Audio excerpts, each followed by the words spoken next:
call this meeting to order. Welcome to the meeting number 92 of the House of Commons Standing Committee on Fisheries and Oceans. This meeting is taking place in a hybrid format pursuant to House of Order of June 23rd, 2022. Before I proceed, I'd like to make a few comments for the benefit of witnesses and members. Please wait until I recognize you by name before speaking. For those participating on video conference, click on the microphone icon to activate your mic, and please mute yourself when you are not speaking. Interpretation for those on Zoom, you have the choice at the bottom of your screen for either floor, English, or French. For those in the room, you can use the earpiece and select the desired channel. Please address all comments through the chair. And as a reminder, before we proceed, I simply want to remind members to be very careful when handling the earpieces, especially when your microphone or your neighbor's microphone is turned on. Earpieces placed too close to the microphone are one of the most common causes of sound feedback, which is extremely harmful to interpreters and causes serious injuries. Pursuant to Standing Order 108, Paragraph 2, and the motion adopted on January 18th, 2022, the committee is resuming its study of illegal, unreported, and unregulated fisheries. I would like to welcome our witnesses today. Representing the Canadian Committee for Sustainable Field Fishery, Inc., Mr. Stanley King, Acting President. Representing the group of professional pelagic fishermen from Southern Gaspé, Ghislaine Collin, I hope I pronounced that correctly, President. And representing MDA, we've Dr. Minda Suhan, Vice President, and Leslie Swartman, Senior Director of Government and Public Affairs. Thank you for taking your time to appear today. You will each have up to 5 minutes per organization for your opening statement. I will invite Mr. Stanley to begin, please. A brief point of order. Yes, Mr. Perkins?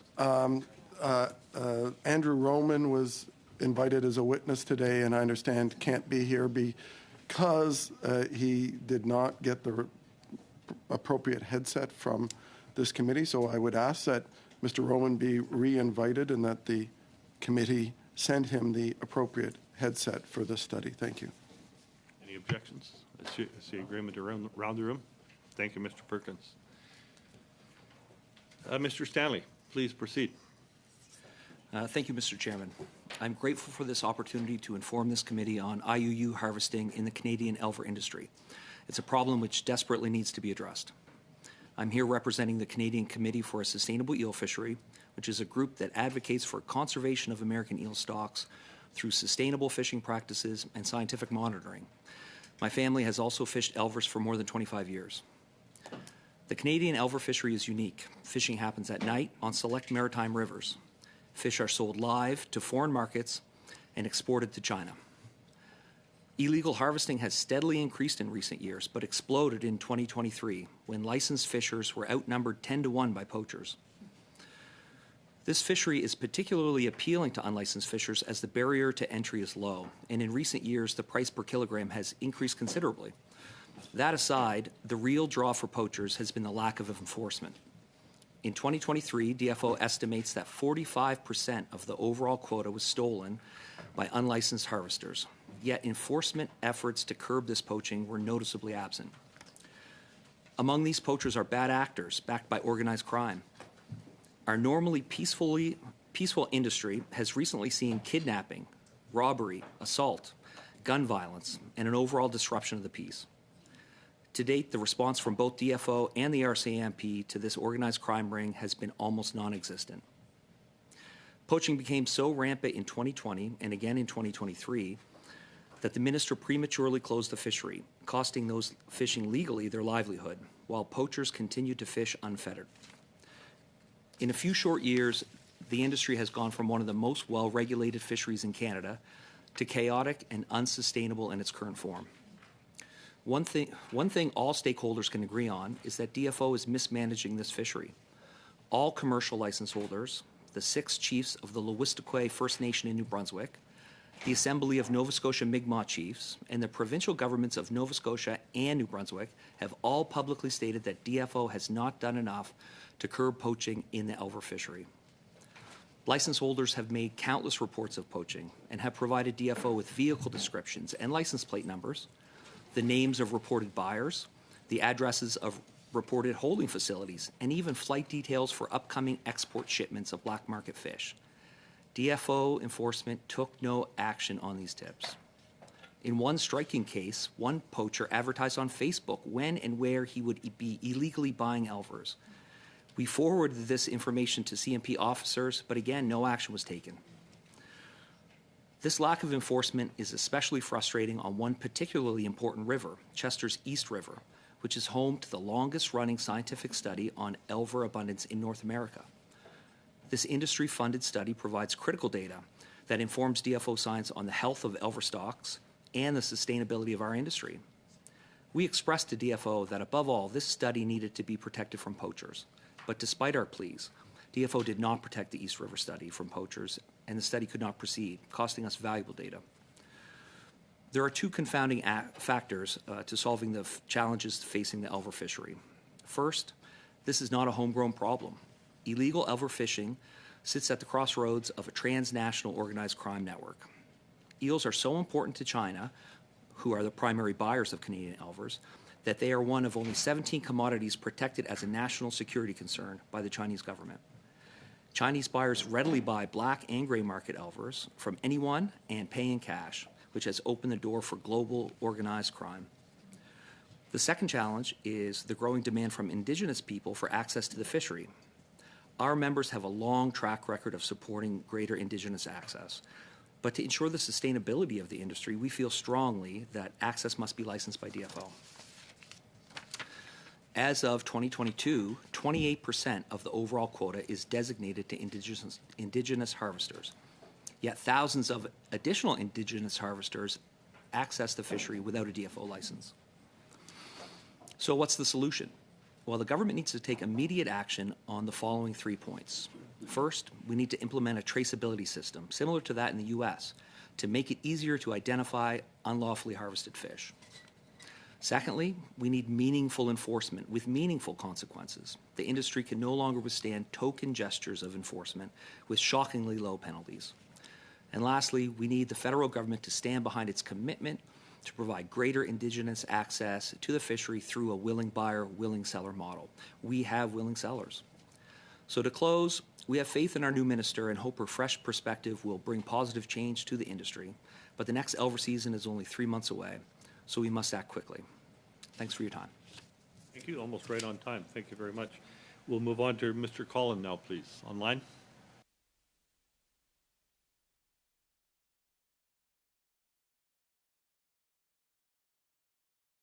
Oui, bonjour, merci pour l'invitation. Thank you for the invitation. I'm not here to point the finger at anyone in the fishing world, but rather to call out the approach taken by the Department of Fisheries and Oceans Canada, which perpetuates the inequality between Quebec's fleets vis-à-vis other provinces, does harm to the resource, which is poorly managed, not data-driven, and turns a blind eye to the problem of tax evasion. I'm going to start by explaining the differences between commercial herring and mackerel fishers in Quebec and fishers in other provinces. In the other provinces, with the exception of the dredger fleet, no reporting measures are enforced.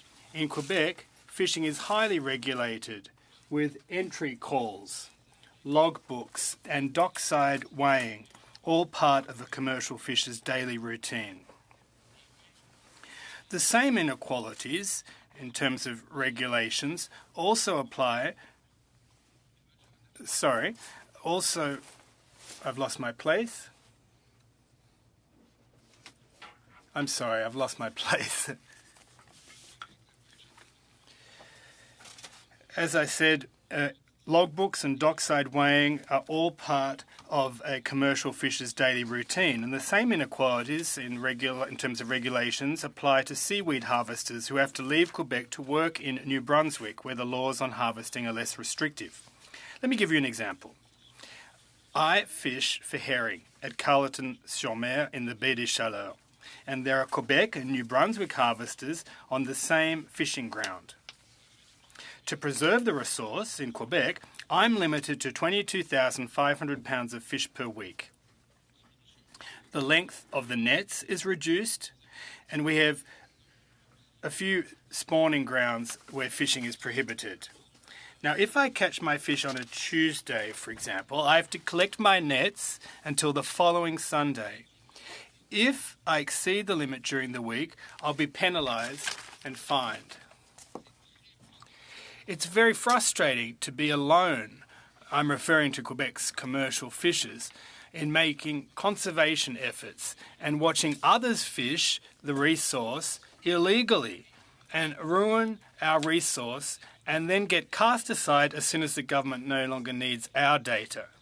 Despite my questions and recommendations to senior officials in charge of various resources, for example herring and mackerel in Moncton and Halifax for Canada, nothing has been done. Worse still, after 2 years of meetings and discussions at these committees, in which I actively participated and called out these illegal practices that are damaging our resource and livelihood, we were sidelined at the meetings, and they erased all trace of us from the meeting minutes on the basis of some obscure administrative reason, despite the fact that my group has a majority of the fishing stock due to our catch reporting. I strongly encourage you to read the brief produced by the Regroupement des pêcheurs pélagiques professionnels du Sud de la Gaspésie, which was submitted to this committee in 2021, to condemn this state of affairs and which has gone unaddressed. Senior officials' failure to act decisively has deprived Department of Fisheries scientists of valuable data to carry out their work, studies, and other activities properly. Second, perpetuated an unequal playing field between Quebec and Canadian fishers. Third, caused irreparable harm to our association, which relies exclusively on the resource. And officials have failed to manage this fragile resource, and whatever management there is not data-driven. And finally, a blatant disregard for tax evasion. Now, in the face of this inaction, and in the absence of a level playing field, I see that other fishers groups, mainly in Quebec, are facing the same problem as pelagic fishers, as in the case of sea bass or redfish. No decision has been made to lift the moratorium affecting the maritime fishers who are already fishing redfish and have been developed their market hold and share. Quebec fishers are still being given the short end of the stick. In closing, I'm calling on the Government of Canada to shine the spotlight on the issues affecting the Canadian fisheries sector, which puts Quebec fishers at a distinct disadvantage. Furthermore, this situation deprives the Canadian Revenue Agency of revenue. To date, the Regroupement is still waiting for compensation concerning the closure of their fishery. Thank you very much for your attention. Thank you, Mr. Cullen. A little bit over time, but very close. Thank you. Now we'll move on to Dr. Suhan, if you could, please, for 5 minutes or less. Good morning. I'm the Vice President of Geointelligence at MDA, and I'm excited to be here with you today to talk about the health and preservation of our world's ocean ecosystems. Headquartered in Canada and publicly traded on the TSX, MDA is a global leader in the development of space technology and the country's leading space company. We are well known for iconic space technologies such as Canadarm, as well as RadarSat family of Earth observation satellites. As a partner to the Government of Canada and other nations, MDA-built radar satellites have been collecting and providing data and insights about the health of our planet for decades. According to the United Nations, illegal fishing is the planet's sixth largest crime, with 20% of the over 90 million tons of fish caught globally each year being captured illegally, stealing billions from the global economy, damaging precious ocean ecosystems, and doing serious harm to the food security of coastal nations.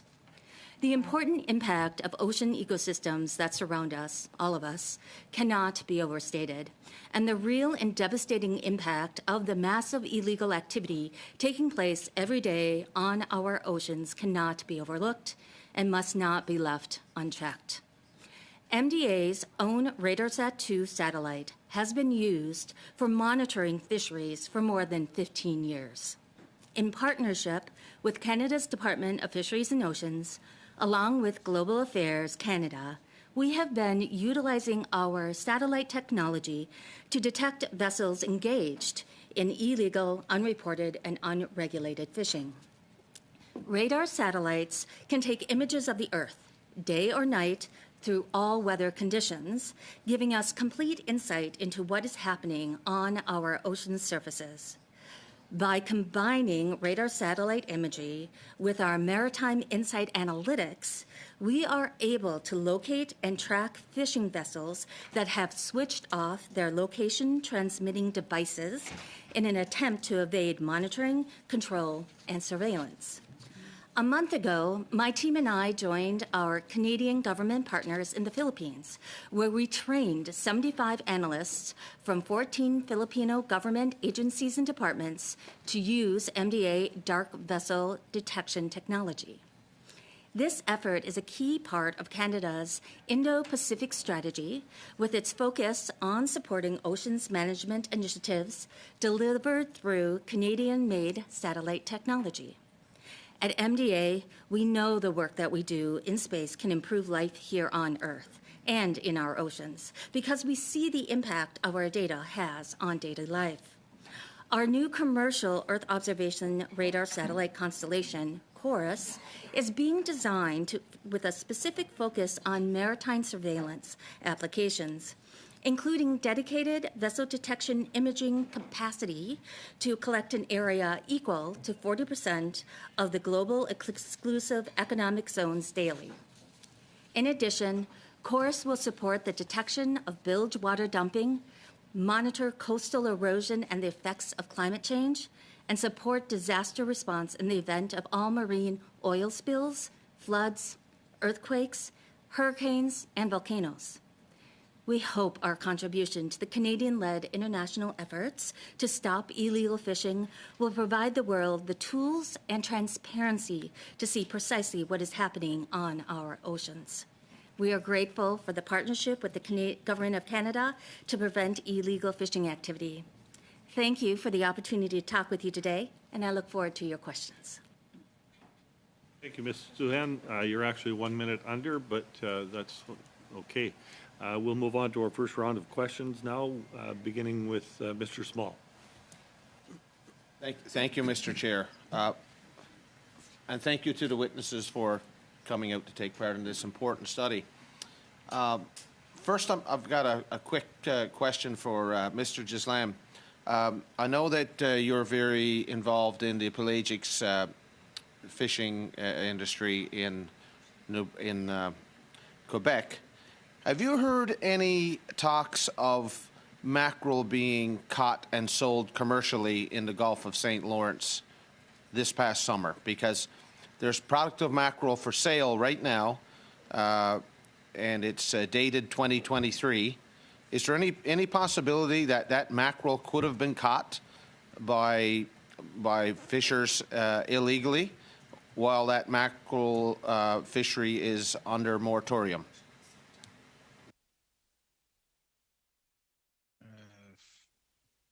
It's difficult for me to respond to your questions, but what I can confirm to you, it's not my association that did fish those mackerel, and I'm actually, quite frankly, surprised to learn of this. We're going to follow up on it. I'm surprised that there was a fleet that could fish mackerel, so one would presuppose that it is illegal fishing.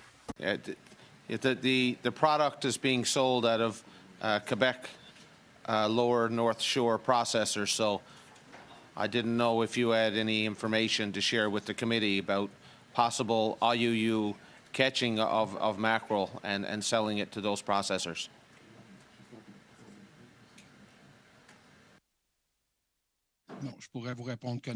No, I'm not familiar with that, and I'm sorry, I have no knowledge of that. Okay, thank you. Mr. Chair, my next question is for Mr. King. I heard you reference China being a big part of IUU fishing for Elvers. How is this so? Why is China such a big player in this fishery? Thanks for your question. So we fish Elvers and ship them live, export them out of the country for growth in aquaculture facilities. Now, 100% of our fish, whether it's legally caught or illegally caught, are shipped to China. That's where they're grown out to market size. So they have an insatiable appetite for this protein source, and they will buy as much as they can, and they want to protect this commodity. They need fresh Elvers to come every year to make sure that they have enough for their population. And they don't really care on how they do it. So they have partnered with organized crime, criminals. They will show up with bags of cash for black market transactions. And they have basically undermined our fishery and our local economy. They're stealing tax dollars. They're stealing jobs. Our fishery is getting shut down. The criminal element has basically threatened and intimidated a lot of the legal fishers to quit. We've had employees quit over this. One employee in particular, we employ a lot of, the industry as a whole employs a lot of women and who have families. And one fisher for us that was fishing for 15 years has 2 small children under 5. And she makes her yearly salary in this industry and has for 15 years. But she will not return to work this year because she said it's too dangerous and she has to keep her kids in mind. So we have this transnational organization. It's global crime, and nobody will pay attention to it. We call the RCMP. We give tips. We call DFO CMP, the enforcement wing of DFO. Nobody will do anything. And it's costing the Canadians jobs, tax dollars, and it's going to cost them this industry if they don't get their act together soon. I heard you say in your testimony that legal harvesters were outnumbered 10-1 by poachers. Who were these poachers?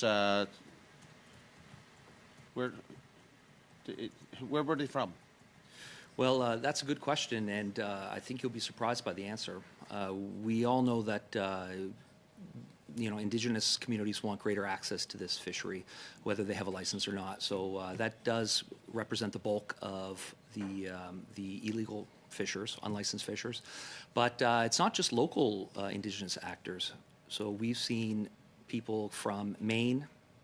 I should preface this by saying I fish in Nova Scotia on the East Coast. So we're fishing next to people that have migrated to our coastline to fish, from New Brunswick, from Maine, from Toronto. We've talked to people from BC that have told us, we heard that we could make some quick money down here, that there's no enforcement, and so we've came to do that. So we are actually, it's like a cottage industry now. People will come and fish illegally because they know that there is no enforcement action. Just one more thing I want to ask. You said that there was individuals advertising that they were buying Elvers illegally. Do you have any names for the committee, or? I submitted it on my appendix. It's on the I put the Facebook post on the last page of that appendix, and it was very clearly saying when, where, and for how much they would buy these illegal Elvers. We submitted this to DFO Conservation and Protection prior to that, so that they could go and make a bust. I would hope, and they did nothing. So. Thank you, Mr. King. That's your time. For Mr. Small, we'll now go to Mr. Cormier, please, online. Thank you, Mr. Chair. Thanks for the witness for being with us today. Sorry if my pronunciation will not be correct, but Ms. Suchan, I think, with MDA. Look, really nice to hear about what you guys are doing in terms of detecting some dark vessel. And I was even surprised to hear that you're already doing some work with DFOs. I missed something somewhere, but can you give us just a situation like on how you can detect those vessels? Do they have some kind of like chips in them or whatever? Because like those vessels are kind of going unnoticed, right? So how can you detect them with your tool that you have? Thank you so much for the question. Radar satellite imagery has been a well-known technology that we've been doing for over 15 years. What we do is it's an active sensor technology from space where we transmit a radar down and then detect the radar that is reflected up. Through this, we are able to see large ships on the ocean. And so we combine it through our analytics platform with other types of data, such as AIS data, which is the kind of ship tracking information that ships emit. And we can combine it with the imagery that we see. And so if people want to turn off that information signal about who they are and where they are, then we are able to detect them through the radar imagery. There are other types of data that we bring in as well. Okay, so how many years have you been doing business, if I can say, with DFO on that illegal fishing? So it's been, we worked with them to actually develop the analytics and pull in the right set of data to do what is needed a few years ago, and then it turned operational in 2021. Okay, and is it a number that you can share with us on how many ships you caught, and or that you'll let DFO know that, look, we suspecting that this ship is probably like, catching some fish illegally, or like, is there a number that you have already that you? I would say I would probably leave that number up to DFO to share with you. We certainly turn over the data and provide the analytics and reports, but they are the ones that actually go and confirm or validate the information and data and take action beyond. Okay, so it's a long shot, but I'm going to ask you this question, and maybe you're aware of that. So it's not ship, it's actually whales, okay? We have a situation here in my region with the North Atlantic right whale that, since 2015, we have their presence in the Gulf of St. Lawrence. And each time there is a whale that is in a certain area, we close the area for fishing, right? So that we don't have any entanglement and death of whale. Is it something, your satellite device, that we can use to detect whales and not only boat? So, radar reflects very well off of metal, not so well off of whales. We do some whale detection using UAV technology for TVTOL, but it's a very different type of technology than the satellite. And radar satellites are very good at detecting objects on the water, not under the water. Okay, well, thanks for that. How many pounds, or I must use the word tons instead, that those illegal boats caught like in a year? Do you have a number on that, or is there some estimated number that you guys can share with us?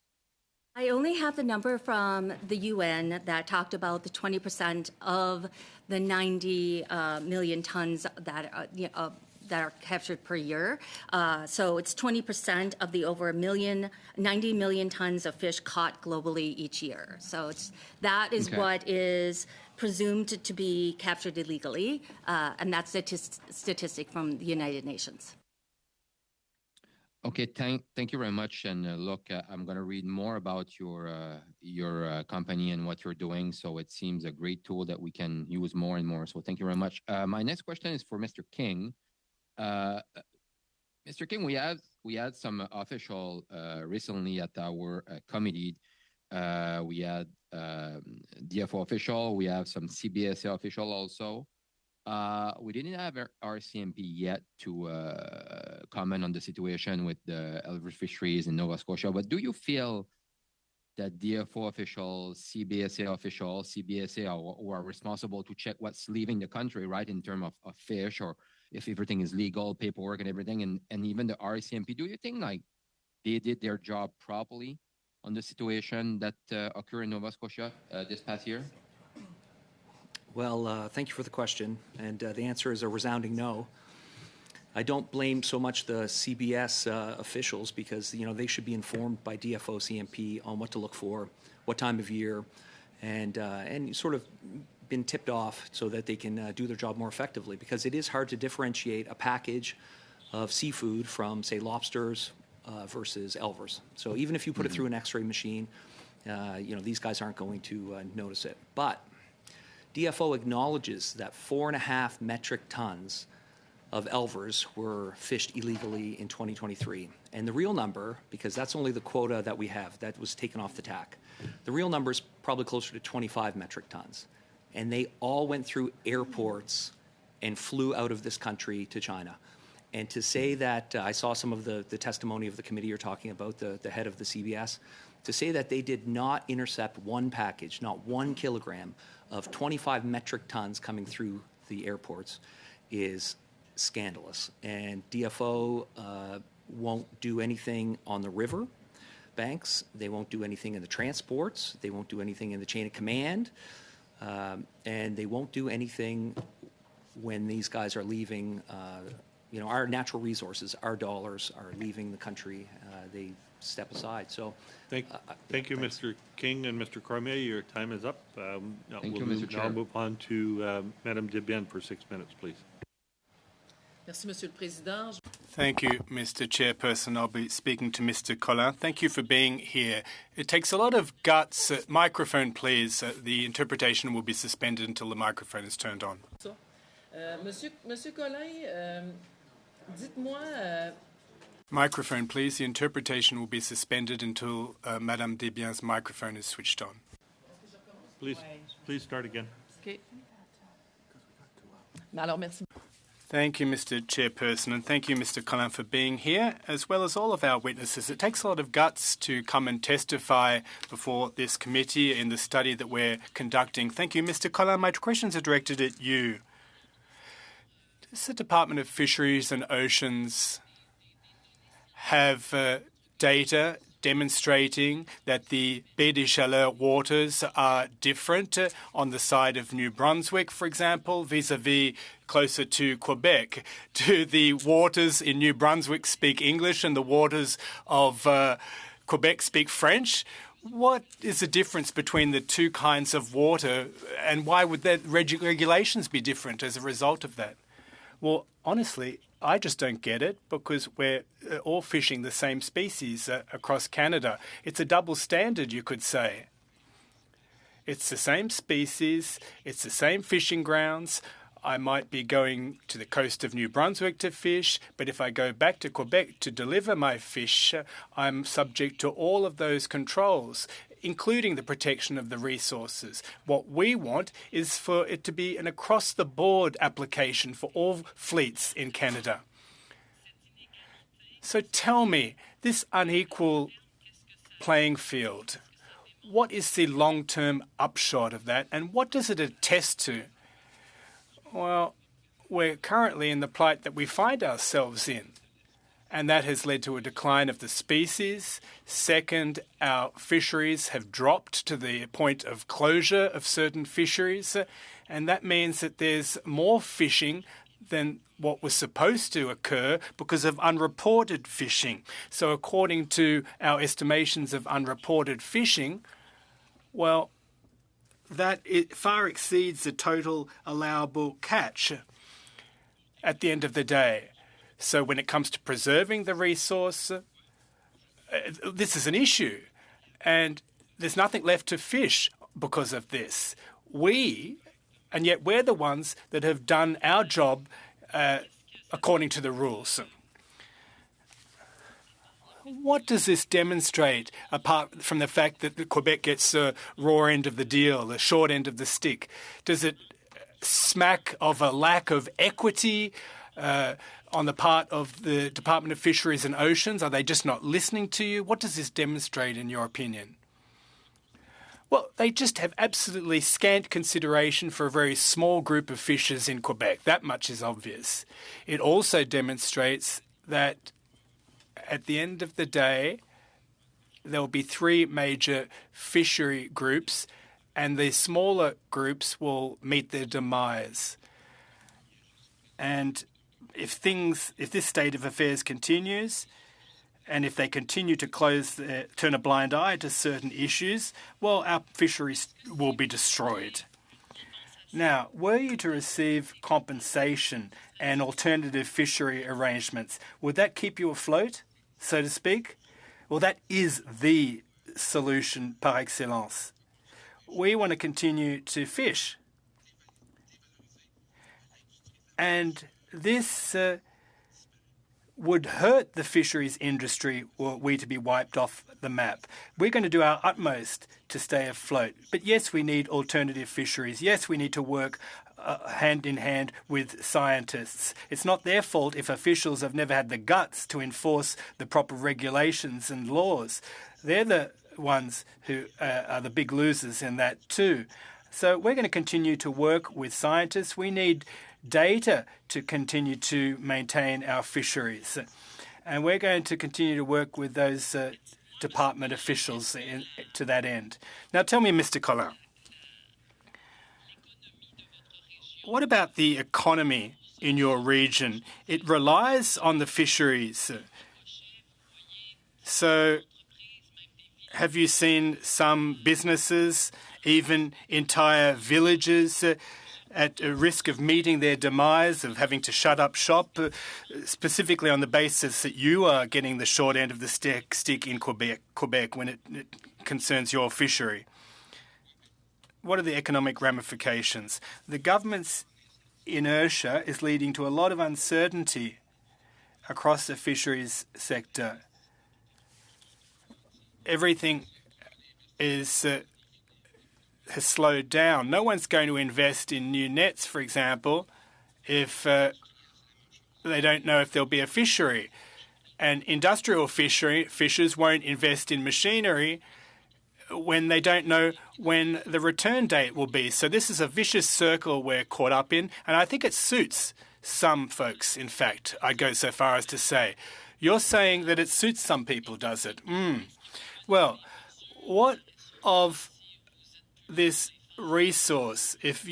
What will happen to this resource if you're no longer there to harvest it? What will we rely on? You're the only ones to provide data. And if, given that you're no longer on the water for a whole host of reasons, well, one would almost venture to say it's because you're Quebecers. But will this mean that the resource will meet its demise? Well, yes, we do need data. We need fishers out on the ocean. What are they going to do in the absence of data to set up a recovery plan for stocks? And we need eco surveys, and we need fishers across Canada to band together, not just in our little village, to step up to the plate in this regard. Madam Debienne, we'll move on now to Ms. Barron for 6 minutes, please. Thank you, Chair. Ma première question est pour Monsieur. My first question is for Mr. Collin. Mr. Collin, how do the fishers in Indigenous and non-Indigenous communities, how can they collaborate with the Fisheries and the Department of Fisheries and Oceans Canada to combat unreported, illegal, unregulated fisheries? Well, first, they need to follow the same rules as Quebec commercial fishers. So they have logbooks, they have dockside weighing, and we're going to have to work alongside scientists as well. They also have halines, for example. So we need reliable data. And there needs to be a level playing field in terms of enforcement, and the scientists need to get their hands on the data they require. So we should work hand in hand with Indigenous communities, follow the rules, provide data to scientists. That's how we'll really help. Thank you. My next question is to Mr. King. Mr. King, you were giving us some pretty specific numbers around the eel fishery, the illegal eel fishery in Nova Scotia. I'm wondering if you have a breakdown of, I know you were talking about the amount of eels that were leaving the country. How does that break down as far as or do you have the information around how that looks as far as the amount of illegal fishing that's happening sort of locally, and then those who are coming in from outside of the local community? So you talked about people coming in from Maine. I'm trying to understand how that kind of breaks down. How much is happening locally by local people? How much is happening by those who are coming in specifically to participate in illegal fisheries? Thanks for the question. Unfortunately, there's no good answer for that because we don't know the breakdown of how many poachers or illegal fishers are from local, how many are non-Indigenous, how many are local Indigenous, and that's because we see no enforcement. Nobody's going around checking for licenses. Nobody's asking for identification. And if DFO enforcement was doing their job on the riverbanks at night, we may have a little bit more insight into that question. But what I can tell you is that no matter where they're from, they sell their fish locally. So there's a local buyer. They just leave the province with cash. And that local buyer sells to a Chinese buyer. And then they ship it through air, sometimes to evade DFO, although I don't think they're quite looking. They'll truck the fish out of the Maritimes to an airport in Toronto or Montreal and fly them straight to China that way. Okay, thank you. It sounds like there's more. I mean, it's clear if there's nobody following up on the reports that are being made, it's hard to really differentiate the information of what's happening.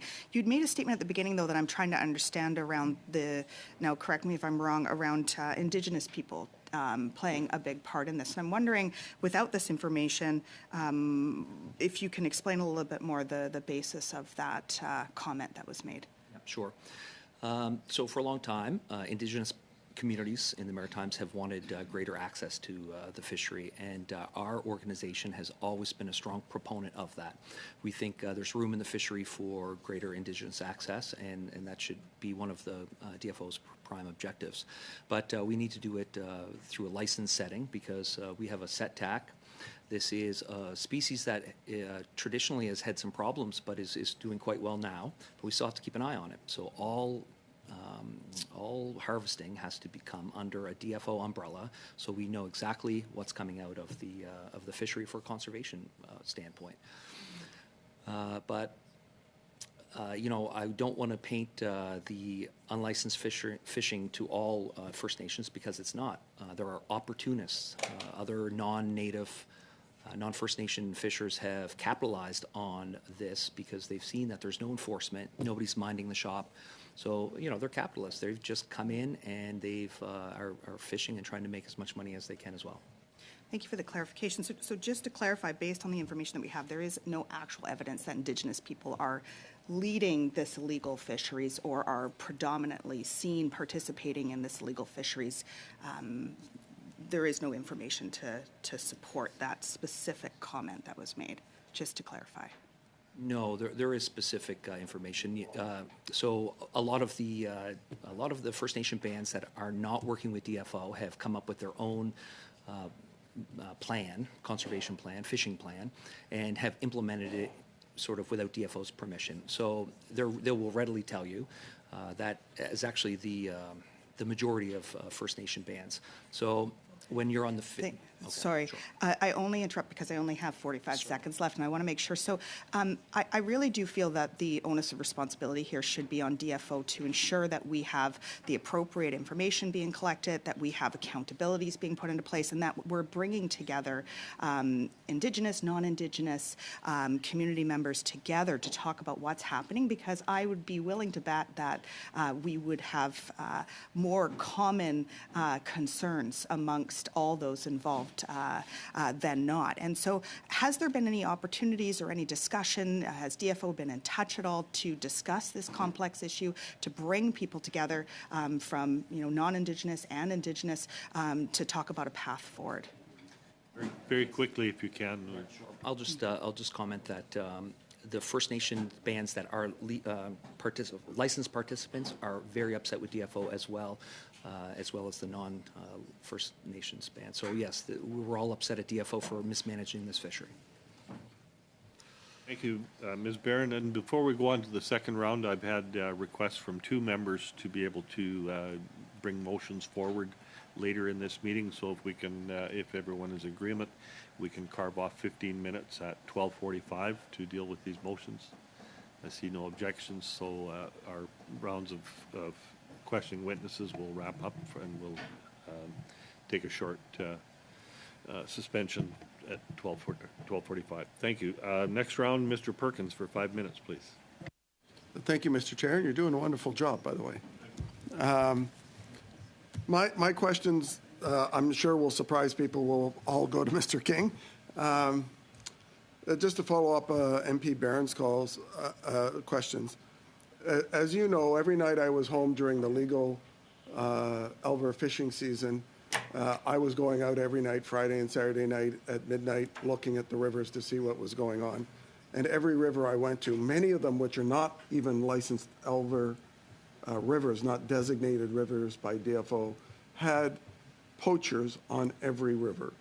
And I had many constituents whose properties were being defiled, destroyed, as poachers parked and utilized their things. I had single mothers threatened by people. And I can tell you, and I understand, and it's a sensitive topic, and I had death threats, as did my wife during this time.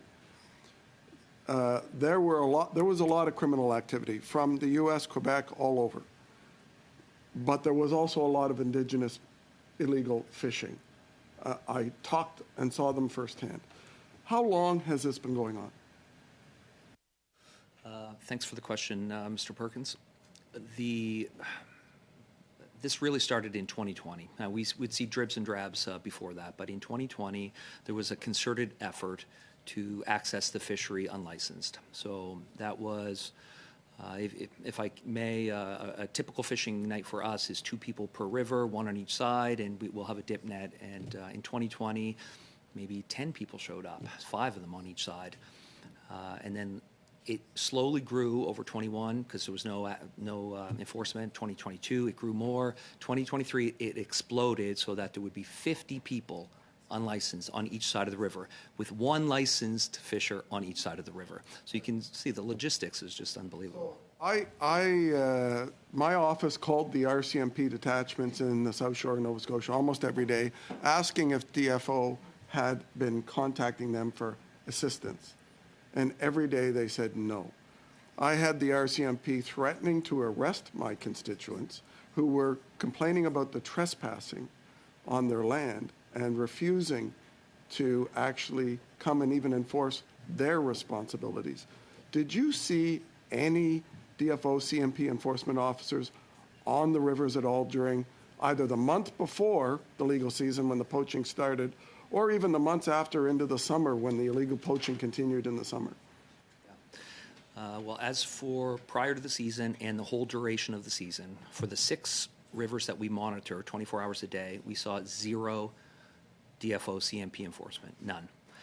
After it was closed, they used that as a lever to be able to enforce a little bit more. That's what they told us.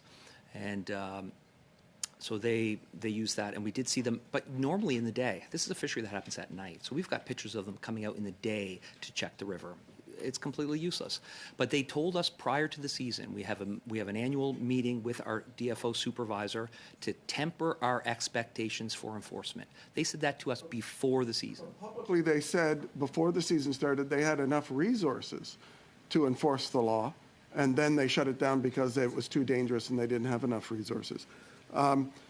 The inconsistency is huge. The violence is terrible. It's only going to get worse. The lack of science now on the river, DFO may use as an excuse to shut down the legal fishery. Have they contacted you at all about their plans 3 months from now of how they're going to enforce the law and prevent this from happening again? There has been virtually no transparency on DFO's part of what the next season will look like. we have had workshops because they're working on a fisheries review, but we are not hopeful that this will make one iota of difference because the criminals and illegal harvesters don't care what the rules and regulations are. If you don't go down and with boots on the ground with CMP fisheries officers and put these people in check, the same thing is going to happen in 2024 as happened in 2023. I can guarantee it. Probably going to be exponentially more because when Absolutely. it's $5,000 a kilogram, it just brings in more criminal activity. Just to be clear, people don't eat elvers. They are shipped to be grown into full eels. And the elver fishery, I believe, has only existed for 30 years. Is that correct? That's correct. So any claims to a rights to a fishery that didn't exist before 30 years ago, I believe personally, does not exist. Yeah, no, you're absolutely right. All fish are exported live for growth, to growth out in aquaculture facilities, and the fishery is quite young, approximately 30 years, and for 20 or 25 of those years, we had a very modest living. We just scraped by, and you know, it took a lot. We didn't have a market. We had to travel the world to try to get people to buy our fish, and we traveled many trips to Asia, and the state of the fishery today is a direct result of our hard work in grinding it out for 20 or 25 years, making next to nothing, and then global markets have shifted, and global markets may shift back. But right now, yeah, it's the prices have increased. Thank you, Mr. Perkins and Mr. King. We'll move on now to Mr. Morrissey for 5 minutes, please. Thank you, Chair. Excuse me. My question to Mr. King, through you, Chair. Mr. King, your testimony is alarming before the committee, but I take it I take you at your word. A question: you referenced bags of cash. Did you see that? We have seen, we know that they deal in cash, but prior to all of this, we know that Chinese buyers who we have dealt with are prone to come with briefcases full of cash. So I know that that is how they operate. And just, I don't disagree, because we've heard this quite a bit, and it's on a growing situation, not only in the elver fishery. But was there any record of that? Because the simple transaction of cash itself is not illegal if it's documented and reported. That becomes the illegal part. So what records, if any, you referenced a local buyer. Was the buyer a licensed buyer? So thanks for the question again. But no, the licensed buyers sometimes skirt the law, and sometimes they play on both sides of the fence. Yeah, and sometimes these guys don't have a license at all, and that's you know, they're just running afoul of the law. But as far as proof, well, we have a roughly 10 metric ton total allowable catch at TAC. 45% of that we were unable to harvest because of a premature closure that by a ministerial order. Because 10 metric ton quota that was assigned. Yeah. What portion were you not able to catch? Licensed harvesters harvested 55%, and Up to 10 unlicensed metric tons. Yeah, Okay. and unlicensed harvesters did 45%, or 4.5 metric tons, and that's by DFO's own account. Could you elaborate a bit on DFO's own count? Yeah, sure. So the way they figure this, and we've pieced this together, is that instead of going down to the river when the actual fishing is happening, they're sort of using drones, they've told us this, and other measures to count how many illegal fishers are on the river. And then they sort of back calculate by how much we catch, because we report our catch in real time. So if I go out one night and I catch 1 kilo of fish and there's 50 other non-licensed fishers with me, they assume that, oh, those guys caught one each too, so that's 50, take that off the TAC, and then that leaves the TAC short from us. DFO is documenting illegal activity? Absolutely. Okay. You referenced quota was stolen. Is that how you define that? You said quota was stolen. It's a contentious term, but that's how I would define it. We have with the methodology you just explained. Absolutely. Oh, okay. Yeah. Okay. My next question is, well, you say the DFO is mismanaging the fishery. You use flight information for shipments that you provided to DFO. Flight information for shipments you referenced. So, Go ahead. okay, sorry. So we have provided a lot of information to DFO, including that. And as you can well imagine, the pots mix. We have 200 fishing families, and they have fishermen friends and relatives. And so we do get some intel back to us, and we pass that promptly along. To Canada? Yeah, flights. Canada, Halifax or Moncton, I take it? Export flights out of the country. Of live Live elephants. fish. And you said primarily to China. You made through your recommendations a traceability system. Could you explain a bit more how? I'm not sure how a traceability system would work within the Elver fishery. Okay, so because we're just referring to the Elver fishery. Yeah, sure. Yes, So okay. a traceability system documents the chain of custody of illegally caught fish. So we can document who they're sold to, where they're caught, and who they're sold to, and who bought them to export them, and where their final destination is. It's no silver bullet, but it will help identify unlawfully caught fish easier. Since my time remaining work, because you reference willing buyer, willing seller, which have been a principle successive governments have used in trying to get access to existing fisheries for First Nations, and is one I agree with. What would it cost for an Elver license? Well, according to DFO, not that much. It's not worth that much because they've made shockingly low valuations on it to sort of, we think, undermine us to create greater Indigenous access and to skirt the willing buyer, willing seller process, which is the stated path forward of the previous two ministers. What is a license worth today after the fishery has been undermined and poaching and nobody else will invest in it because it's basically a mess? That's anyone's guess. Oh, thank you. Thank you, Mr. Morrissey. Your time is up. Moving on now to Madame Debienne for 2.5 minutes, please. Merci, Monsieur le Président. Thank you, Mr. Chairperson. Now, I'll go back to Quebec and speak with Mr. Collin again, if I may. Now, tell me, the fishing that you do that's been closed down, mackerel and herring fishing, was measured and measurable in terms of a fishery. I have two questions. One, what is the solution to keep you afloat? What about a different kind of fishing, such as using a fishing rods, for example, which is much more environmentally friendly, or perhaps even compensate you for doing so, or perhaps instead of maybe a financial compensation for that kind of fishery, so that you could stay afloat and yet have a minimal fishery stock that would be adequate. Response. The interpreter regrets that the internet connection is cutting in and out. I will summarise. There is a need for a certain level of expertise to do fishing with in that kind of manner. So you'll need savoir-faire, know-how in that regard. There needs to be scientific fisheries, exploratory fishery, and consideration for emerging species. Now, question, could those fisheries help us to understand the behavior of the species? Mackerel do travel, don't they? Response.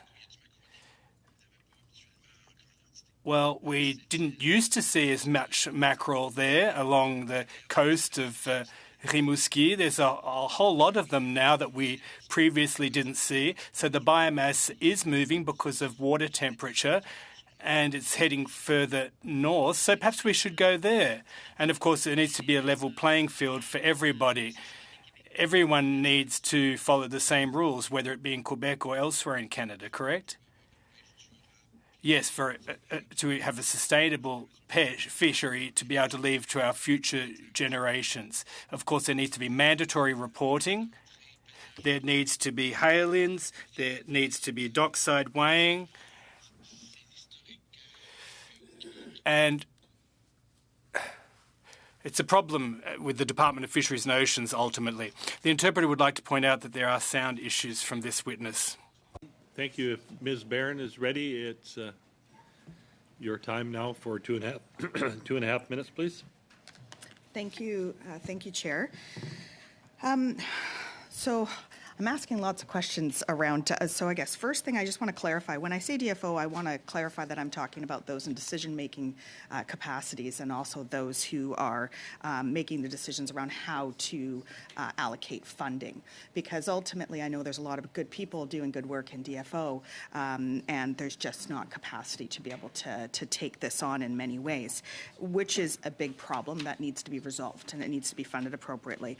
What I'm trying to understand and wrap my head around, if I can be frank, is around the treaty rights of Indigenous people and how that plays into here. I don't think I'm going to go any further into that, only just to state that I have some serious concerns around the fact that we're seeing this repeated pattern where we have non-Indigenous and Indigenous people that are pegged against each other, and we have no clear avenue for, seeing DFO take the lead on ensuring that everybody has the same information, that everybody's able to work together, and that there's accountability mechanisms that ensure that we're conserving this species. I can definitely empathize with the concerns of those locally, who are worried about the species, worried about their livelihoods, worried about their communities. So I just wanted to clarify that, and I think I'm going to leave it there and pass the remainder of my time over to Madame Desbiens, if that's okay with you, Mr. Chair. Thank you. Merci, Madame Barron. Well, thank you very much, Ms. Barron. I really appreciate it. Back to Mr. Collin. We know that mackerel fishery goes on in the United States as well. What's of greatest concern to you? Is it the DFO's inertia? Is it your sense that the DFO doesn't have enough resources or even the authority to address this whole situation in the first place? Or is it because they're just not interested with Quebec fishers? Well, yes. It does smack of a lack of interest in fishers from my Quebec fleet, indeed. Mr. Chair, if I may, I'm just looking at the relevance of this part of the question and answer in terms of IUU. I wonder if we can get to that. Perhaps, Madame Desbiens, we're almost out of time, but if you would like to point to the relevance of the question in the IUU study? J'essaie de découvrir. Well, I'm just trying to get an understanding of why the DFO is doing almost nothing for Quebec fishers whilst fishing continues elsewhere unhindered, relatively speaking. J'essaie de comprendre pourquoi. I'm just trying to get a handle on that. We've got about 7 seconds for an answer, and if more can be provided in writing, we can answer that too. I think that we got the answer.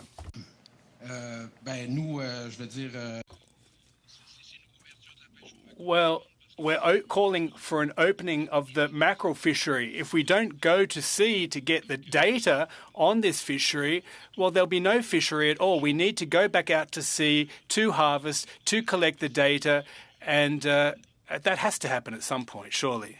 Okay, thank you very much. Moving on to our next series of questions, going back to Mr. Small now for 5 minutes, please. Thank you, Mr. Chair. I've got a very quick question for Mr. King.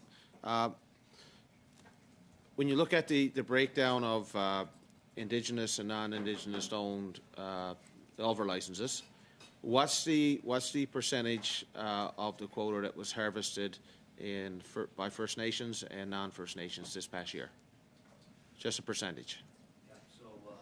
Overall TAC, 28% is allocated to First Nation harvesters. Now, the season was shut down prematurely, so I know that the Wolastoqey band in New Brunswick did not get a chance to fulfill their whole quota. But if the season was allowed to remain open until everybody does catch their quota, then it's 28% allocated to First Nations. So those First Nations suffered because of this poaching? Absolutely, and they're not very happy about it. Thank you very much. To our folks from MDA, Ms. Sushan, Are you aware of any successful outcomes as a result of the investment that the current government's made in your technology? So I hear anecdotally about different things that do occur through our customers, DFO, where they have been able to leverage the technology through various means to, for example, drug addiction and certain illegal activities were able to be stopped because of our technology. But it's more on an anecdotal basis than from like a metric formal. In terms of IUU fishing, though, I'm asking. Yeah, also in terms of IUU fishing as well, we do hear examples of successes where they were able to board and find illegal fishing activity, and they were able to confirm that. Our technology gave them data to successfully stop certain activity. Thank you. So you're hearing a lot about the Elver fishery right now, and we've heard a lot about summer lobster fishing in Nova Scotia, salmon, suspicious salmon, IUU fishing on the Fraser River. Has the Minister of Fisheries ever approached you about using your technology to combat homegrown IUU fishing? Support some of the monitoring on the coastal regions, but I'm not sure how far inland and in what specific areas. But yes, we do try to also help domestically as well as overseas. So your technology could be used in monitoring Elver fishing at night? Certainly, it's all day, all night, and all weather kinds of imagery that can be taken. I would say that it'd be, I think, a great opportunity for us to explore further with DFO to see how we could support. The way that we take imagery and the modalities that we have, in other words, the area of interest and the resolution, how small of objects we can detect kind of varies depending on where we are geolocated and where we're looking and the type of modes available at the time that we have across that area. So we would have to probably do a work with DFO, but I do think that's an interesting opportunity to explore further. So you're telling me that the minister hasn't contacted you to help them out in monitoring Elver fishing or summer lobster fishing in Nova Scotia or salmon fishing under the Fraser River? I guess I can't speak to that specifically. They could have asked in other ways to my team. I would have to go back and double check, but I'm not aware of that specifically, but that doesn't mean it hasn't been investigated. Thank you. Do I have much time left, Mr. Chair? 30 seconds. I'd like, Mr. Chair, I don't know if Mr. King's appendix has been circulated. I've got it right here, but it was just handed to me by our staff. So make sure that gets admitted for evidence in this study. Thank you. Okay, moving on now to Mr. Kellaway for 5 minutes, please. Thank you, Mr. Chair. And today I think we've had a really good, candid conversation. I want to speak to Elver for a moment, and I can't add anything to what other parliamentarians have said, and yourself, Mr. King, in terms of the severity of the issue from a safety, security perspective, from an economic perspective. It's been clearly laid out, I think, and by yourself quite well. So I want to go to solutions, and you've highlighted many of them. But before I do that, I do want to speak to the fact that clearly DFO has a fundamental role to play here. That goes without question. But I also think, too, and we've seen this in another testimony, that CBSA certainly has a role to play here, but I dare say the RCMP. And I think that we need to have the RCMP come to this committee. I believe we've asked, but I think we need to ask again. I think it's really, really important. We don't direct the RCMP to do the work, but at the same point, we need to have them here to speak to this real fundamental issue of what's happening in Atlantic Canada, in particular, New Brunswick and Nova Scotia. But I do want to go to an example that's often brought up by folks in the elder industry around following the best practice of Maine. And you spoke of traceability, but I'm wondering if you can unpack the traceability for a second, but also talk about other things that Maine has done to mitigate. They haven't completely, squashed illegal poachers, but I'm wondering if you could speak to the Maine example and what lessons we could learn, in particular in New Brunswick and Nova Scotia.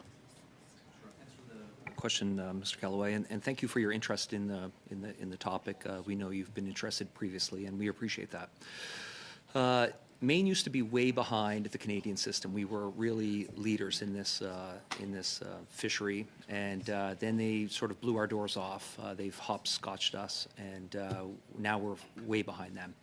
They've implemented a few different ways to stop or to limit illegal harvesting. One of them is a robust traceability system using swipe cards, so that we know from the time the fish are caught at the river, they're swiped in, where they're sold to, who buys them again, because often there's a few buyers before they're exported. So the traceability issue, the chain of custody, is always transparent, and that does help identify illegally harvested fish. But Maine has also done something interesting, that they've partnered with a lot of First Nations and made it a group problem. Like, everybody wants this fishery to run smoothly because it benefits everybody. It benefits the fishers, it benefits the communities, whether it's an Indigenous community or a non-Indigenous community. It benefits the government's bottom line, and it's a resource that we can take advantage of in the best way that I can put that we can utilize, and we can take care of it, and it can fund a lot of good stuff. So in terms of the coming year, and understanding that the Maine example wasn't built overnight, it took years to develop, it was incremental. What are some of the first things, like in 3 months, 3 or 4 months, we're back into the Elver fishery? What are some things that you want to see? And understanding you did bring up that there is a study, and that I believe you mentioned that you haven't been. I'm not sure if you said that you weren't actively involved in the study or haven't been asked to be a part of the study, or you have been asked, but it hasn't been consistent. But let's go to just what do you want to see, and what in the first, let's call it first phase, because the DFO has said that they're planning regulation changes and things of that nature. But what do you want to see first and foremost as an Elver fisher and someone that represents so many people in our communities? Thanks again for the question. We've been asking for a traceability system for 10 years to DFO, 10 full years of asking repeatedly, can we please have a traceability system? So that is first and foremost. And we have just now initiated industry-funded pilot project we hope will get off the ground. But that's our idea again. We've put this forward. DFO has really done nothing. And as for the, just to jump back to what you said about the study, that's an industry-funded study. We run the study. We design the study. We give DFO the data to analyze, but that study doesn't run without us. And it was canceled, and this year it was canceled in 2020 as well, and that cost us incredibly valuable data, and the DFO head scientist has said that. It's like, that is a real punch to the gut of this study. So for this upcoming season, we need a traceability system. Thank you. On to our, Mr. Callaway, your time's up. And back to Mr. Perkins now for 5 minutes, please. Thank you, Mr. Chair. Mr. King, I'd like to talk about solutions. We've talked a lot about enforcement. I believe if you start arresting people for poaching river by river, you'll soon see an end to it. But in terms of enforcement, one of the things I think that your organization has asked quite a bit of DFO to start putting in place is a traceability program for Elvers. Could you explain how that would work? Yes. It's no silver bullet, and that's what I want to express to this committee. It is no silver bullet. It will help a little bit to separate illegal harvested eels from legal eels, and more at like an airport setting or in transit. We will be able to say, oh, you have Elvers in this shipment, you have Elvers in this truck. Let's see your chain of custody, and that's what a traceability system will do. But it is no... and it's not the end-all, be-all. We need enforcement more than anything. That's easier said than done. But we also need increased fines. We have the last fine that I saw in the paper last month was $500 for poaching Elvers. Now, you have to consider that they can go out and make $10,000, $15,000, $20,000 in a single night, sometimes more. So who wouldn't pay $500 gladly if you got caught and if you got convicted? So it is, we need real penalties. Well, on that conviction, I know you had mentioned that there was one individual, and there was more than one advertising on Kijiji and other places about various parking lots around Halifax where they would be willing to buy illegally caught eels at a set price. I think I even read one of them where he was offering tacos too if you came and sold to him. So if I were advertising on Kijiji that I could go to the Home Depot parking lot and I was retailing, selling of cocaine at a discount, and by the way, if you buy a certain amount, I'll give you some tacos. Do you think that the police would allow me to do that for very long? I think it's an apt analogy, and I certainly hope not. And I don't see the difference. They're both commodities.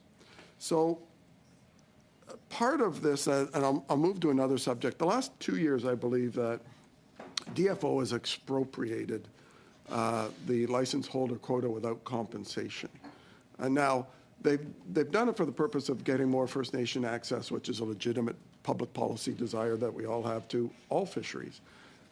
However, they have an extensive, DFO has an extensive willing buyer, willing seller program with a lot of taxpayer resources. And I understand that they've engaged with, in the last 2 years, or maybe not the last year, but certainly 2 years ago, with a discussion with Elver license holders about purchasing and compensating the willing buyer, willing seller concept, and that Elver license holders had independent third-party valuations done as part of that process. But yet, DFO didn't buy any of the license, they just expropriated. Why was DFO unwilling to accept, and maybe this is unfair, but the independent study you had done, and maybe you could explain a bit about that? Yeah, you're absolutely right. 2 years ago, to generate more First Nation access, they asked for proposals to voluntarily surrender Elver quota under a willing buyer, willing seller model, which has been the government's stated path forward on how to generate more First Nation access. All of the license holders submitted proposals out of good faith. We want the fishery to work. And we did have independent market analysis, and there was a resounding no from DFO. They came back. Actually, they didn't even respond. They waited for a whole year before they even responded to us, and they said, no, too expensive. We'll ask you again. Please lower your price. So they said, we'll ask again in a few weeks, and we were all waiting for a second round of proposals. They never came. They said, no, we're going to pull the rug on that. We're not going to bother. We're just going to expropriate it. And that's exactly what they did. DFO engaged in any consultation with you or the license holders about what they may or may not do? Because I think that was temporary transfer. The way they do it on lobster, it's a temporary license that goes on for years. Have they approached you, DFO, about this coming season and how much they are going to expropriate from legal license holders? No, they have not, but you're right. It's an ongoing 14% temporary expropriation. So they just keep taking it and for no compensation and say, well, it's just going to be temporary, but it's ongoing. So, yeah. Thank you, Mr. Perkins. Now over to Mr. Hardy for 5 minutes, please. Thank you, Mr. Chair. To Ms. Suchan, are you able to track a vessel that is live, goes dark, and becomes live again? Are you then able to identify vessels that exhibit that kind of behavior? So identification is different from detection, and we do recognize, we do work, we do pull in other sorts. Very simple answer because I Okay. have lots of questions. in Okay, little time. sorry. Yes, in certain circumstances. Okay. Are you able to tell us the nation of origin of most of the vessels exhibiting this kind of behavior? You may not have this at hand, but is this something that you would be able to develop?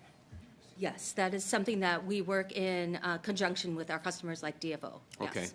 And then it would be worthwhile knowing where these vessels are and determining whether, like many vessels in the ocean fleet, they're registered in Panama. That would be very worthwhile to know because that's another avenue. Now, to Mr. King, what do you know about the end use of the product? You say that they capture the elvers, they're taken to China to grow into full-size eels.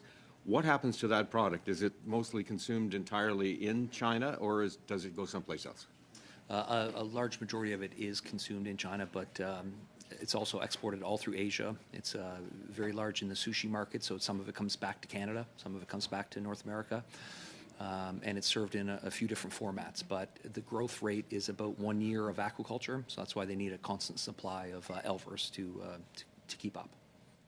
Okay. There's a human rights group starting to focus on Chinese seafood processing because of the use of Uyghurs and others, slave labor, et cetera. So that's another avenue that I think we need to investigate. I would not want to be an enforcement officer out in a river with hundreds of people doing illegal things because it is dangerous. It occurs to me that if there's no money in it, the problem will go away. So what do we do to take the money out of it? And one of the things that we heard in earlier testimony is the lack of intelligence, the lack of knowing, in fact, who's really benefiting the most, not the people on the river, but the people sort of up the totem pole from those people. And that includes provincially regulated processors who are probably handling some of this stuff and maybe turning a blind eye. I don't know. But what about the intelligence efforts? Can you sense anything like that going on? Question. Last year when they asked us to temper our expectations of enforcement's boots on the ground, Riverside, at night, they said that we're going to concentrate on big picture stuff. We're going to concentrate on getting the buyers and the exporters. Well, that obviously didn't come to fruition, and I don't know why. But I think that if CBSA took a fair chunk out of the exports that had already been paid for, that it would basically dry up this market. Why aren't they doing that? I don't know. You could come to the river with me at night and follow these guys right to their house and follow them to the airport, and they're not trying to hide. It's not clandestine crime. It's out in the open. And when they're at the airport, obviously putting something into a container to be shipped on an aircraft, are there any export permits needed? Or are any presented that you're aware of? Well, it's my opinion that they mislabel the packages. So we've gone out to the airport and used their X-ray machine with a box of lobster and a box of elvers. And we put them through the X-ray machine and they look identical. So it's easy for a company, and Nova Scotia ships out a lot of lobsters to Asia, a lot. So to tell the CBSA agent that, oh, they're lobsters, not elvers, then I think they can get away with that most of the time. But that's where DFO comes in, and they have to inform the CBSA, hey, for this 4 weeks during the season, if you see a bunch of packages come in, you have to open one up. And you could really put a dent in the whole criminal enterprise. But they don't want to do that. I think it's opening a can of worms for the government, and they would sooner have a blind eye. I have asked this question. Oh, am I out of time? Oh, then I'll wait till later. Okay, thank you. Moving on now then, Madame Debien for 2.5 minutes, please. Merci, Monsieur le Président. Thank you, Mr. Chair. Mr. Collin, I'll turn once again back to you. I'm very concerned about the future of the fishery in Quebec. Now, I don't want to put words in your mouth, but does the fact that you didn't get any response since your brief was tabled in 2021, that there's no change to the 22,500 pounds that you're able to catch, do you believe that Quebec is, quite frankly, been left by the wayside, forsaken by the Department of Fisheries and Oceans? Well, I think instead it's more of a question of double standards. There are penalties and fines that Quebecers pay that aren't paid anywhere else in Canada. So we do feel like we're being sidelined and treated differently. It's almost as if they're just handing over our resource to others. Question. How do you explain that? How is it that Quebec fishers are being forsaken specifically? And yet you are the ones who are legally fishing and collecting data. So you're the ones who follow the rules. You report everything that you fish and harvest. How is this possible? It's inexplicable. What I've told my members the first time there was a closure was this. Look, guys, you're going to be compensated. You've worked hard for years. You've paid for the wharf fees. You've paid for the aliens. You have a history with the Department of Fisheries and Oceans. You're protected. They know you. They know that you've been fishing this resource for years. So early on, I thought to myself, well, everything's going to sort itself out. And then, they're going to work with the dredgers and the fishers who report their fishery catches. And yet we were ignored. We were cast aside. There's been no meeting to date with the minister. Thank you, Madam President. Right on time. Ms. Barron, for 2.5 minutes now, please. Ms. Barron? Oh, thank you very much, Chair. Apologies. My question, I have other questions for the other witnesses as well, but I'm just stuck on one point that was made by Mr. King. I'm wondering, Mr. King, you'd mentioned that there's elvers going overseas and coming back as sushi to Canada. And we have done, as a committee, a study on the importance of labeling because of things like this. And I'm wondering if you could speak a little bit around, how you know that they're coming back. Is there labeling that says this? And any information that you can share around ways that Canadians and people in your local community can be educated around the information required to be able to differentiate between, both elvers that are illegally caught or legally caught, but also to try to keep the local economy local. Thanks for the question. Unfortunately, there's no good way to differentiate between illegally caught fish and legally caught fish right now when you're at the supermarket. We hope that a traceability program could eventually be expanded to have some kind of seal or verification that the fish coming back would have on the packaging to say, yeah, this was responsibly caught. We hope that will happen one day in the future, but not now. Thank you. With the time that I have left, then I'm going to ask Ms. I'm sorry, I don't have it in front of me. There we go. Sushan, is that correct? A question. I know when you were speaking, Ms. Sushan, through the chair, you had been talking about the radar satellite being very effective on the water, but not under the water. What about beside the water? I'm just thinking about the opportunities for us to be able to use technology to help increase the efficiency of being able to follow up and hold accountability around illegal, unreported, and unregulated fishing that's happening along the side.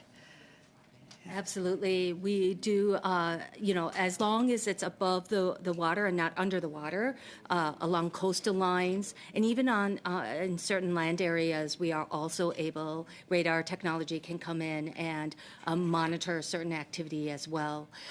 So there are various land applications and maritime, of course. I've been focused a bit more on the maritime opportunities, but certainly along the coastal lines as well. We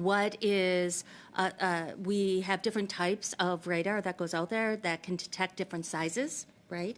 And so depending on the size of the object, size of the ship, size of the boat, and the material of the boat, that's all dictated as to how our radar can detect an image that, as well as bringing other types of data in.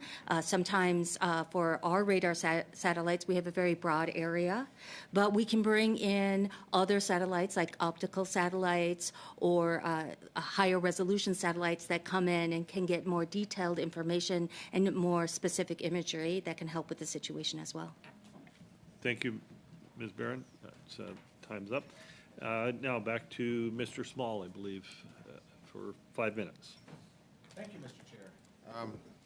And I may be splitting this 5 minutes with Mr. Perkins if I'm in a good mood. Mr. Chair. So first to Mr. King. I've got a headline here. Eel poachers force Nova Scotia Power to shut down Hydro Dam. That's pretty big stuff. So it's a CBC News article that says illegal fishing near dam created safety concerns. So do you know if the RCMP were called in to take care of that? Yes, I do know that. This is one of our licensed rivers, and we haven't had a chance to talk to the people that run that particular power plant. And they were told by the RCMP that they couldn't remove any of the unlicensed fishers and that they should put up a fence around the property. I don't know why they couldn't get them removed from private property, but that's what they were told, and DFO enforcement would not remove them either. So they sort of surrounded the where the effluent comes out of the turbine, and if they had fell in, they would have died. So that's why they finally had to shut down the power plant to make sure that there was no incidences of death. But no charges, no law enforcement to take them away. No, they were left unfettered for the whole season. Wow, because when with regards to Atlantic salmon, any time that poachers are encountered by CNP, their boats, their trailers, their big four-wheel drives, everything's taken, thousands of dollars of fines. Why do you think there's a difference in enforcing the rules around Atlantic salmon and not around Elvers? Well, there was at least 50 high-priced trucks in the parking lot of this particular hydro dam that was shut down. Only one entrance. If the RCMP or DFO wanted to come and seize all those trucks, they could have just parked in front of it and they were sitting ducks. Why didn't they? I believe it is because it's a political issue now, and they've been told to stand down from either Ottawa or their regional supervisors. Thank you, Mr. King. How much time do I have left, Mr. Chair? 2:26. 2:26. I'm going to turn my benevolently turn my remaining time over to MP Perkins, Mr. Chair. I guess he was in a good mood. My question to Dr. Suchen? Suchen? Hi. So if I heard earlier in the committee, you do this surveillance with all of your global technology in international waters. Is it in the international waters around Canada, or is it in specific other parts of the world? We support DFO in a variety of different places. For example, I mentioned the Philippines. We recently went out there to train some of the Filipino analysts on how to use the dark vessel detection program of DFOs. So that is one area. We've also done that in Ecuador and a couple of other places globally, but also we do it, of course, here within Canadian waters as well. Within the Canadian waters or in the international waters just outside of Canada? I would say both, from my Both. understanding. Both. Yes. And when you provide that information to DFO, do you have any idea what they do with it? Certainly, as I mentioned, sometimes I hear back anecdotally some of the successes they've used, they've achieved using our technology, which is really exciting for me and my team to hear the success of that. But we really are a technology company providing that data to DFO and reports into DFO, and how they choose to utilize it, and the end response is within their parameters, not ours. So would you be providing DFO with photographic evidence, other evidence of areas like St. Mary's Bay and southwestern and southern Nova Scotia where lobster fishing is happening out of season? So we get asked to monitor certain areas very specifically depending on DFO's needs, and so it's a back and forth conversation. To monitor those areas? Not that I'm specifically aware of, but certainly I know that my team works very close with them on a daily basis. Could you get back to the committee? I'm sorry to be abrupt, but I don't have a lot of time. Yeah. Could you get back to the committee in writing if you're monitoring lobster fishing areas within Atlantic Canada, and that you're turning that data over? Certainly I can do that. Thank you. Thank you. Thank you, Mr. Perkins.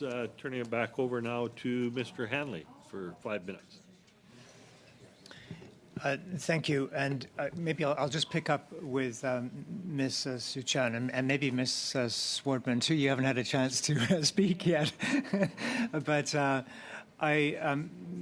for either of you, then, I realize you provide information to DFO and don't necessarily have that specific information to disclose, but you have been aware of illegal fishing actually being detected and documented through your systems. Would that be correct?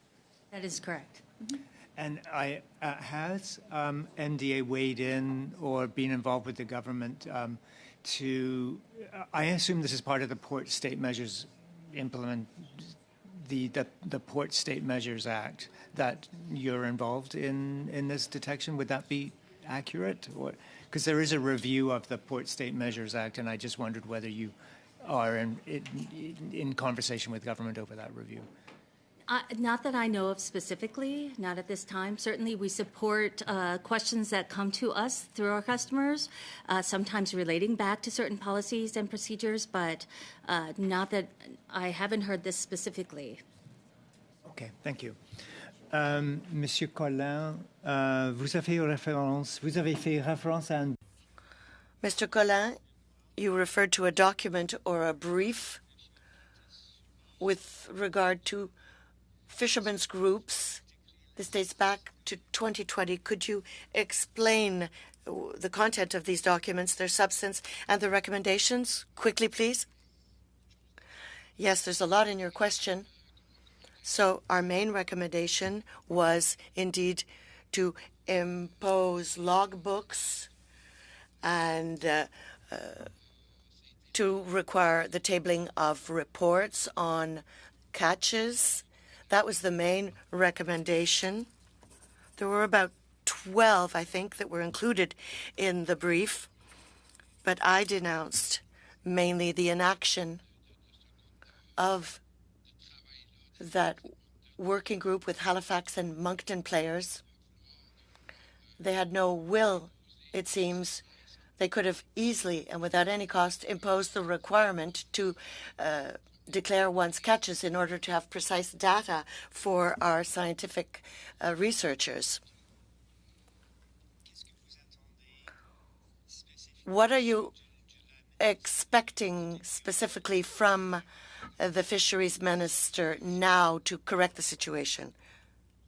First of all, it would be to impose the same rules that we follow in Quebec to all the other fishers. It's the same resource, it's the same country, so the idea would be to impose the same rules to everyone. In that way, we'll have exhaustive, comprehensive data, and we'll be able to follow more closely what's happening to the resource. With you, I really thank you for being clear about describing the problem, and I'm really concerned also about the the threats that were made that Mr. Perkins described, and to his family, and presumably to others, for those who attempt to document illegal sales, and that should not happen. And that certainly speaks to the seriousness of this issue, and also our need to ensure that we have recommendations, strong recommendations, to put in place the documentation and enforcement measures that are needed. This is a little bit of an out there question, though, probably, and it's about, are there market opportunities for adult eels in Canada? Is that something that's being explored? And I'm just wondering if there's any interest or opportunity there, given that everything goes to China. So traditionally, before the Elver industry started about 30 years ago, all of our eels were captured as adults and sold as adults. Now the price for that has made the fishery sort of not worth the time. However, a collection of the Elver license holders have been trying to get our own aquaculture facilities off the ground in Nova Scotia and New Brunswick to grow these fish here, create jobs, create more revenue. And we believe that we can do that, and it would be beneficial. But nobody's willing to, and we've invested millions of dollars in this already, and we're getting close. But the idea is stalled because nobody is willing to invest. Nobody wants to be a part of an industry with such turmoil and uncertainty. So how do you know if there's going to be an industry next year with these kind of things? So it's really. These problems have spun out into these side projects, value adds that we could do, but we're stalled on. Thank you very much. Thank you, Mr. Hanley. That completes a round, and as we have a couple of motions that apparently will be dealt with, we will suspend for a few minutes to release our witnesses. I wish to thank the witnesses for their appearance today. It's a valuable testimony for the committee, and if you have anything further that you would like to submit, the committee can also submit or can also receive written briefs as well. So we will suspend for a few minutes.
If we're ready to go, I'm looking for a raise of hand.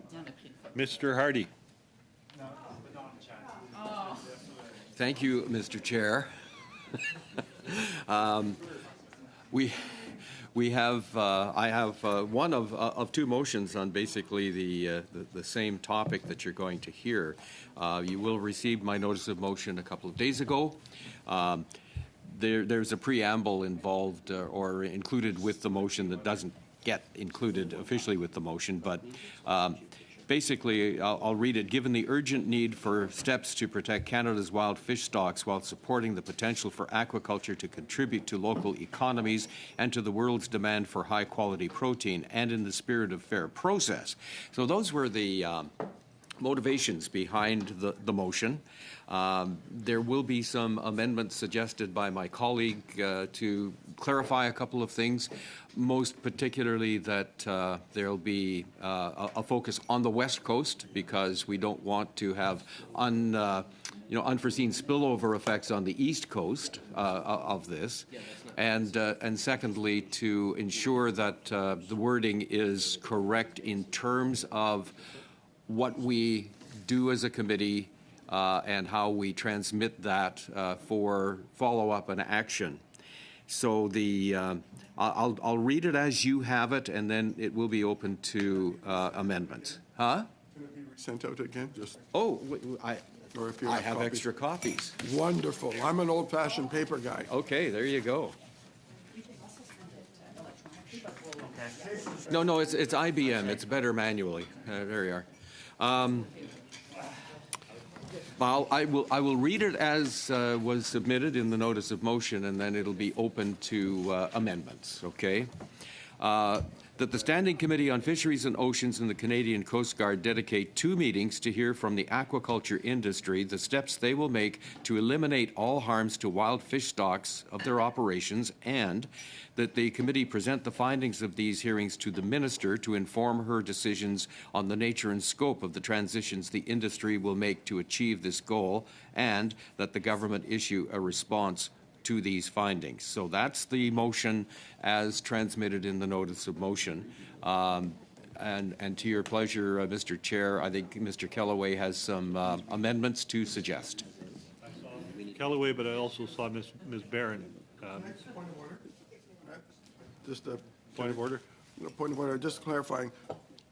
We have a motion on notice from MP Barron, but just so I'm clear, this is a different motion, not amending her motion.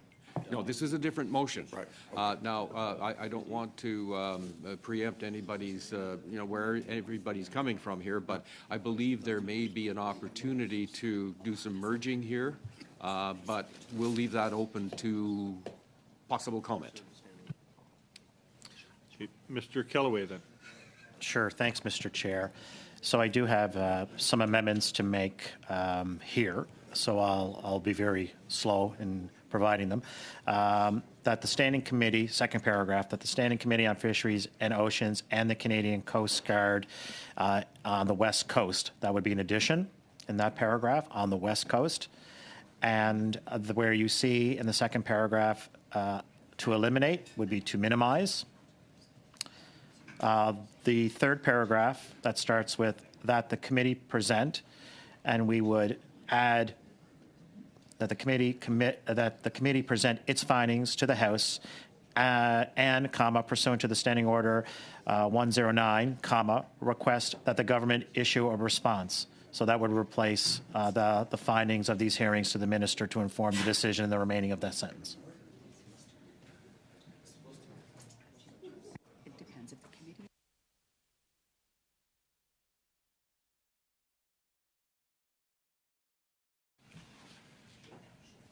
Everyone has heard the amendment. Ms. Barron, I see your hand up first, and then go ahead, Ms. Barron. Thank you. So first I'll speak to the amendment to the motion. However, I do want to point out that I also have an amendment, just to make things complicated. So just to be clear, Chair, am I only able to speak to the specific amendments that were brought forward to the committee, or can I speak to the motion as is with the amendments included? The motion that we're dealing with right now is the amendment to the original motion. Okay. We would have to discuss the amendment first, and decide on that. Then we can go back to discussion on the main motion. Sorry. I'm a little confused here. So, that's not the first time, but, so, we haven't got an amendment. What we have, I don't think, what we have is a separate motion. This is not an amendment. Mr. Kellaway amended it. So we're not discussing your motion, we're discussing the The amendment? amendment to the motion. To Ms. Barron's motion, or to this motion? That motion. Ms. Barron's motion for the time being is totally separate and may remain that way. Okay, so can I, and we've sent around the amendment to this motion too? No, it's just been made. Oh. Like Abbott Costello, yeah. And so do we?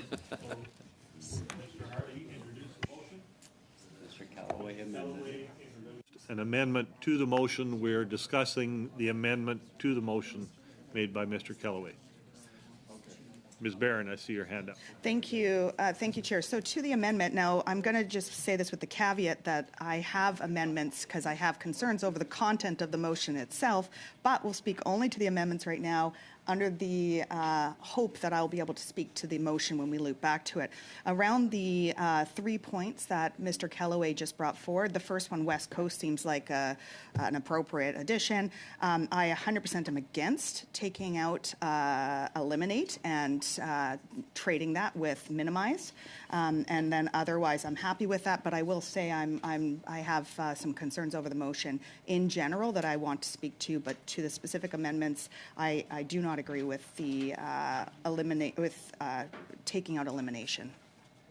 If you wish to make a sub-amendment to that amendment, that was what you would need to do to remove the word, or to maintain the word eliminate and not use the word. So, Chair, if I can clarify, I think it might be easier for me to just vote down the entire amendment, and then I can actually vote on the motion as is, if that's an option that I can take.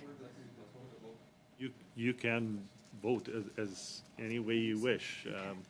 Mr. Spall. Thank you, Mr. Chair. And I know that this motion states that, you know, it's about aquaculture, but is it salmon farming? Because there's different aspects of Sorry, point of order. categories Point of order. of aquaculture. Sorry. Because we're going to have Point of order, mussel. Chair. I have a point of order. Thank you. Ms. My Barron. apologies to my colleague, Mr. Small. That wasn't intended to be a personal attack in any way. I'm just trying to get clarification so we're all on the same page. Are we speaking only to the amendments that were put forward to this motion? Because it sounds like we've gone down the rabbit hole of debating the content of the original motion that was brought forward, which is a debate that I 100% want to participate in, but have not, because we are amending the 3 points that have been brought forward by Mr. Kellaway on the content of the motion. So the minimizing to eliminate, the West Coast, and then the request to the government are the 3 points that I heard that I spoke to. So I'm happy to hear from Mr. Small, of course, but I want to make sure we're all debating the same thing right now. Okay. I've had a suggestion from the clerk that it may be easiest to deal with if you were to break down your amendment into separate pieces so that we can deal with the West Coast phrase and then West Coast and and then move on to the next paragraph, the amendments to the next paragraph. If you're willing to do that. Just because if not, it's going to be complicated. You want me to verbally So do that again? Or do you want it in written format? So the amendment we would be discussing then would be to, after Canadian Coast Guard, insert the words on the West Coast, and then remove the word eliminate and insert the word minimize. Okay, take it step by step, you mean, in terms of the vote? Okay. Deal with that sentence and move on from there. Mr. Hardy. Actually, I think we should be a little bit more granular. I think let's just deal with on the West Coast and then deal separately with minimize versus eliminate. Okay? Granular it is. Yeah. I see Mr. Bragdon online with your hand up. Thank you, Mr. Chair. And yes, I just want to speak in regards to on the West Coast. I think this is very important distinguishment that needs to be recognized by this committee in any study that we're going forward. Is it deals with the matter of jurisdiction, which is very clear that in Atlantic Canada, that much more fisheries and oceans and much more that pertains to, as it would relate to net pens and open net pens, would fall under areas of provincial jurisdiction and that of provincial governments. This distinguishment is critical. It's vital to the East Coast region, and it needs to be specified anything that we're doing at the federal level as it pertains to this matter. So I think this is important to make sure that that distinguishment is laid out clearly in anything we do with any such study. Thank you. Mr. Morrissey, I see your hand was up next. Thank you, Chair. Chair, we had an amendment moved to a motion. Are we now separating that amendment? The amendment is currently on the floor. It has to be either withdrawn or voted on, correct? I asked, and there was no opposition around the room to dealing with just the changes to the first first paragraph, the changes to the first paragraph. So we're going to vote on changes to the first paragraph of an amendment? We are discussing. Oh, we're discussing. Okay. Having discussion on adding the words on the West Coast. We're discussing adding the words on the West Coast and changing the word eliminate to minimize. Mr. Hardy. Yes, I think, the first one, you could probably just use a show of hands. The second one, that is to replace eliminate with minimize, might take a vote. And then the third one could be a show of hands issue again. Okay. Ms. Barron, I saw your hand up. Thank you, Chair. I was just going to propose efficiency of just moving forward. And I agree that I think everybody's speaking in support of West Coast. So I think we can just, unless anybody, now through you, Chair, and of course it's up for you to decide. But I was just wanting to get us to move on because we all need to move on to the next thing. And clearly there's not going to be time to make any big decisions today. Everyone in agreement that on the West Coast be accepted as an amendment? Okay. Now on to the word change from eliminate to minimize. I actually like this amendment, but I'm open to hearing why the word eliminate, because I'm not sure in the ocean we can eliminate totally anything.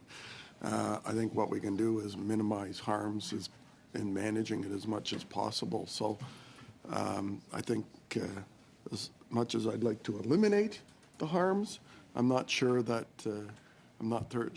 while that may be laudable, that's ever achievable. Sorry. Point of order, Mr. Chair, sorry. Go ahead with your point of order. Thank you. Can I ask, just for clarification, that the mover of the motion read the word eliminate in the context of the sentence, just to ensure we're all talking about the same thing? Just because I had imagined the word eliminate in a different context than what's being proposed, and I want to make sure I'm fully aware.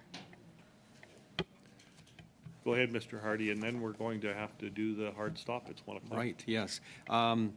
We're giving the aquaculture industry the opportunity to tell us what steps they would take to eliminate all harms to wild fish stocks of their operations. I would take it as a friendly amendment to replace the word eliminate with minimize. To Mr. Perkins' point, it would be almost entirely impossible to totally eliminate all harms, even from onshore operations. I'm seeing multiple hands up for debate on this one, but we are up against the 1 o'clock timeline, so I think we are going to have to come back to this at a next meeting.